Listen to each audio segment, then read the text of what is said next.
মানুষ তার কথা বলতে গেলে খুন হয়ে যায়। এখন আপনি ওটাকে কিভাবে নিবেন সেটি হলো গিয়ে আপনার একান্ত নিজস্ব ব্যাপার। এটি আমি কেন, সারা দেশবাসী চায়, সারা পৃথিবীর বিশ্ববাসী চাবে। একটি অনাকাঙ্ক্ষিত কোনো মৃত্যু কখনোই কেউ আপনাকে এটাকে গ্রহণ করে না।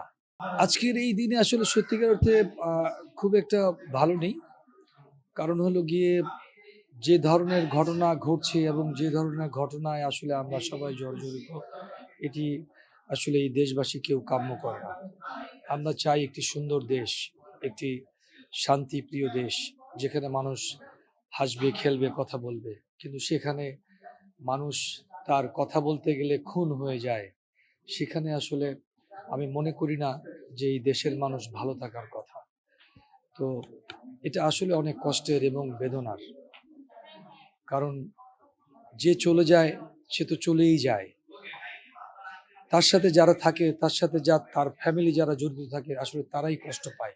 তারাই বুঝে আসলে সত্যিকার অর্থে কষ্টটা কি, বেদনাটা কি। এটি তারা ছাড়া আর কেউ উপলব্ধি করে না। দেখেন আসলে এক একজনের উক্তি আর এক একজনের মনোভাব তো এক এক রকম। এখন আপনি আমার বিষয়ে আমি বলতে পারি, আমার কষ্টের কথা আমি বলতে পারি, আমার বেদনার কথা বলতে পারি, কিন্তু দেশবাসীর যে প্রতিক্রিয়া সেটা তো আর আমি বলতে পারবো না। ঠিক আছে? কারণ কার মনে কি আছে এটি এটি মাত্র ওই মানুষটি আসলে বলতে পারে। ঠিক আছে? যখন একটি ভালো কাজ করি তখন আমার মনের তৃপ্তির কথা আমি বলতে পারি। এখন আপনি ওটাকে কিভাবে নিবেন সেটি হলো গিয়ে আপনার একান্ত নিজস্ব ব্যাপার। তো সুতরাং দেশবাসীর প্রতিটা মানুষ এগিয়ে আসা উচিত ছিল, কিন্তু সেখানে আসে নাই। আমি জানি না কেন? এই প্রশ্নের উত্তর আমি নিজেও আসলে খুঁজি। এটি আমি কেন, সারা দেশবাসী চায়, সারা পৃথিবীর বিশ্ববাসী চাবে। কারণ একটি অনাকাঙ্ক্ষিত কোনো মৃত্যু কখনোই কেউ আপনাকে এটাকে গ্রহণ করে না এবং করতে পারে না, যদি সে সত্যিকারের মানুষ যদি হয়ে থাকে। কারণ একটা মানুষকে আপনি মেরে ফেলবেন, দিনে দুপুরে মেরে ফেলবেন, সেটার বিচার হবে না? অবশ্যই বিচার হবে। আমি মনে করি এদেশে যারা এখন বর্তমানে দায়িত্বে আছেন তাদের উদ্দেশ্য বলবো যে আপনারা সঠিক সিদ্ধান্ত নিন এবং সঠিক বিচারটি করুন।